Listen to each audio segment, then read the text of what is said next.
Welcome to the month of June, 30 days all about gin, shining a spotlight on craft-made Canadian. Fun facts and proper tastings, live cocktails Friday afternoons. Discover 14 different brands and be influenced by me. Some for all.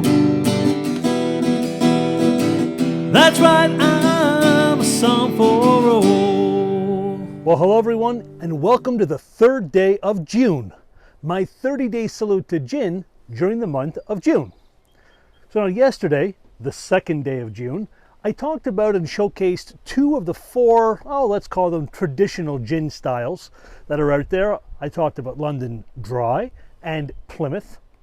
Now, if you happen to miss that segment, or if you happen to miss my Welcome to June segment on June the 1st, no worries. You can easily find links for both of them on my social media channels such as Facebook, Twitter, and YouTube. Just search for @SomForAll and you'll be all set. So now today, I'm going to chat and of course taste the other two traditional gin styles, Old Tom and Sloe gin. But before I begin, as these are indeed alcoholic beverages, I must ask anyone who is watching who may not yet be of legal age to purchase, consume, and or handle alcohol where they reside. If that's the case, now is the time for you to tune out. Okay, so for everyone else, let's dive in, and we're going to start with Old Tom here. Now, the first question that's usually asked is, why is it called Old Tom? Then usually the next question that follows is, who was Tom? Folks, both great questions to anyone out there that's asking that. So while there's no real clear-cut answer to either one of those questions, there are a few abounding theories out there. Reference to the Old Tom moniker goes back to the 18th century, when gin was being made in copper pot stills that, through that method often left behind some unsavory flavors in the final product. So, in an effort to mask these off-putting notes, lots of botanicals were added and the gin was sweetened, usually with licorice, by the folks who were distilling it. Now, things started to change for gin when the column still was invented in the early 19th century, as that allowed for a more refined gin to be produced, one that the upper class of England seemed to enjoy, as it was a much more delicate and pure gin, and as such was also unsweetened. Now, that style became known as London Dry, and I talked about that yesterday.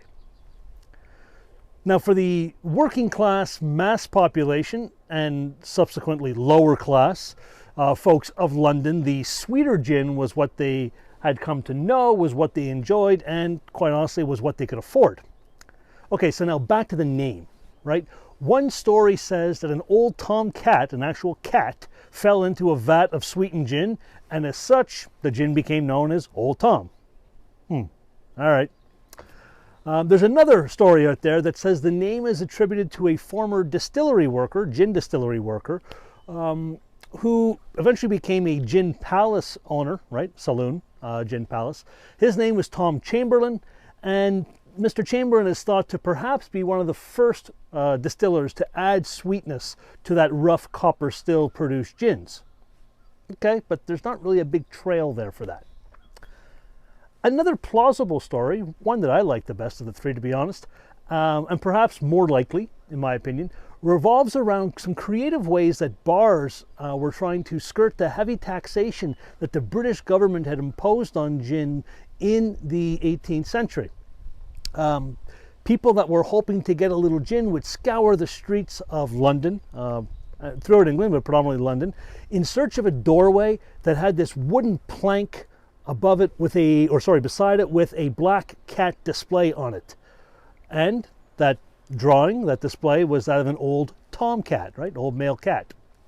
Now, it's said that on that plank there was a little drawer that was cut out by the front paw of the cat that people could deposit money into, and upon closing that little drawer back up, they would whisper a secret password, and then this little tube would come out of the cat's mouth, little opening in the cat's mouth, and they would dispense a little bit of gin for the paying recipient. Now, I find that fascinating if it is indeed true. Okay, so those are the three stories. And, you know, we've established that whether it was named after a cat or a gent who played with the format originally, the fact remains that Old Tom is a gin that should be heavy on botanicals and sweetness, right, to try and mask those early unsavory notes. And it's going to be botanically heavy and sweet compared to, you know, London Dry and Plymouth styles that we talked about yesterday. So all this said, let's have a taste of it. Now, due to availability here in Ontario, I'm using Langley's Old Tom Gin, which is produced in the UK. Now, Langley's as a distillery is a relative newcomer to the distillation scene.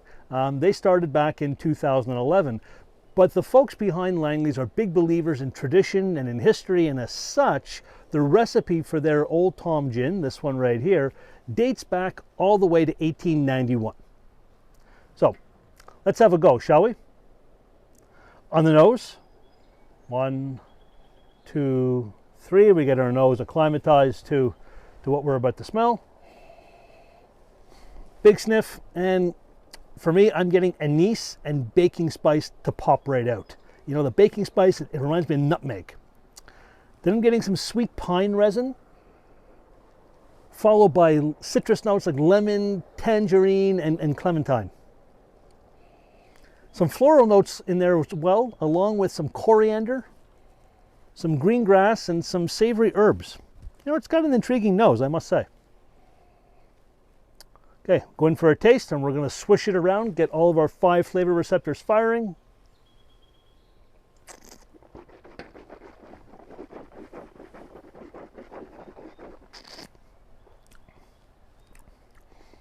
Touch hot on the gums, right? It's 47% ABV. So that little heat makes sense to me. Nutmeg's popping out, coriander, citrus, bang, bang, bang, 1, 2, 3. Then, wham, now getting fennel, getting honey, sweet pine, a sweet juniper note. All those flavors, you know, they were pretty intense at first, but now they're dying down fairly quick, and I'm being left now with some floral, sweet resin notes kicking around, and those anise, licorice, fennel type notes. Overall, you know, at 47% ABV, I expected that the sting of the alcohol to be actually more sharp than it was. You know, aside from a little heat, it's fairly smooth, almost creamy on the mouth. The flavors do come at you rapid fire, like I said, 1, 2, 3, but they don't linger. You know, suffice to say, it's a very different gin than what most of us would have had. Unlike other gins that are out there, I can't say that I would enjoy this one neat. However, you know, back in the 18th and the 19th centuries, it was indeed, or this style was indeed, a staple in early craft cocktails. And present day, it's starting to again become popular with those hip mixologists that are out there. And that makes total sense to me. So, want to try it out and play with it in your home?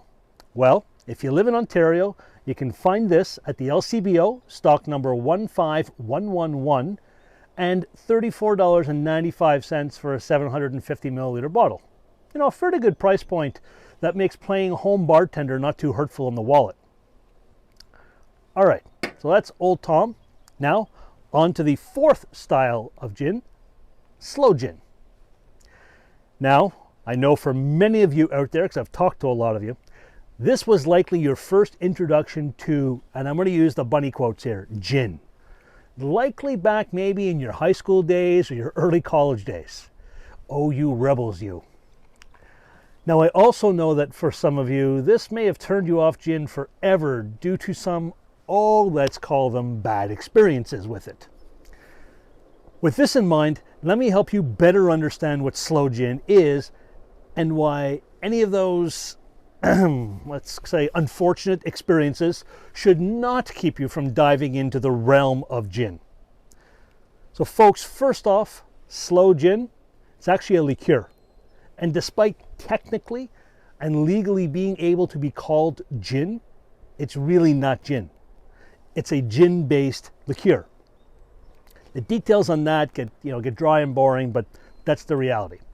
The word sloe, S-L-O-E on the bottle, now that refers to plum-like fruit berries that are picked and then steeped in a neutral gin-based distillate with added sugar put in there for several months to be, aged in jars or whatever, what have you. The sloes then, after several months, the sloes are decanted out of the liquid. The liquid is strained, and essentially, voila, you have gin-based, sweet and slightly fruity liqueur that is about 25 to 30% alcohol by volume on average. Now, the style was created in the UK to be a warming type drink, right? Serve it over ice on cold, damp days in the UK. However, when it arrived in North America, its sweet taste and its low price, due to the low alcohol content, right? The price was low because it wasn't that boozy. Sloe gin quickly established itself as a go-to beverage, especially for folks with a sweet tooth and, well, let's be honest, the underage crowd. So today, it's again becoming popular with mixologists for use in bespoke crafted cocktails. This said, though, somewhere out there may still be some bottles being passed around fire pits by teens who don't yet meet the legal threshold. Now, I did say may. I do hope that's not the case, right? Psalm for All does not in any way condone underage drinking, but who knows what goes on there in the countryside. Alrighty. For all the adults, let's have a sniff and let's have a taste, shall we? So for the Sloe gin, I've got Hayman's Sloe gin from the UK, again, based on availability. Hayman Distilling, as a company, they go way back to 1863, and they've got a long and deep history making a variety of gin styles, always in small batches. We give it a sniff. 1, 2, 3, big inhale. On the nose, it's a little medicinal. Reminds me of stewed prunes at first. And then it's giving way to some burnt orange and a woody, almost mocha aroma. It's kind of a little different. So I got to dig a bit, but there's a menthol-like juniper in here. There's some sweet spice, cinnamon, nutmeg. But honestly, it's not overly sweet on the nose. So win for a taste. Coat the flavor receptors, get them all firing.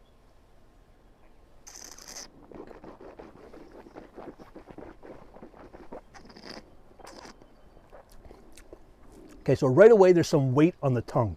That indicates a presence of sugar and sweetness. But I got to be honest, it's not, cloyingly sweet. I'm tasting cooked plum. Some plum compote comes to mind. The juniper is almost mint-like. It's soft. I get some charred orange citrus, dry wood tones, and that all interplays with spice like cinnamon and nutmeg. It's a little floral. It's like some orange blossom coming through.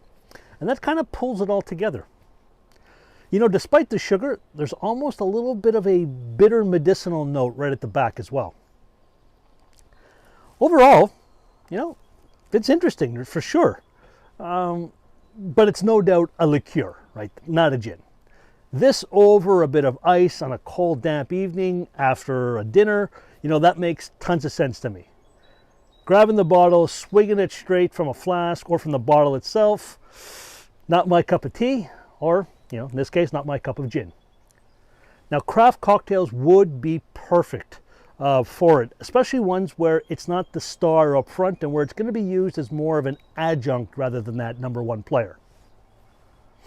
So, are you intrigued? You want to experiment at home on your own?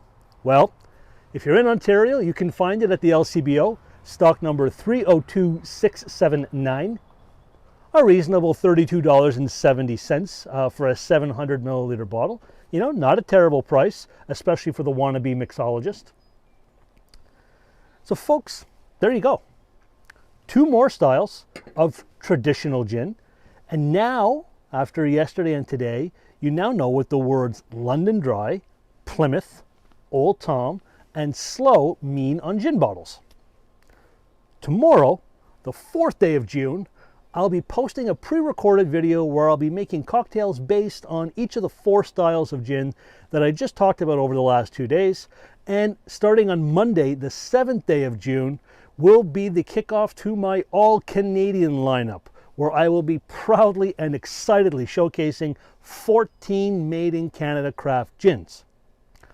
Also, starting Friday, June 11th, I'll be going live on Instagram to make cocktails with the gins tasted that week, so be sure to mark your calendars. So folks, that is indeed a wrap for today. Thank you all for tuning in. Don't forget, please share my posts and use the hashtag #SipWithSomForAll and help me spread the good word on this juniper-based spirit. Life is simply too short to drink boring gin. Until next time, stay safe out there, be well, and cheers from Som for All.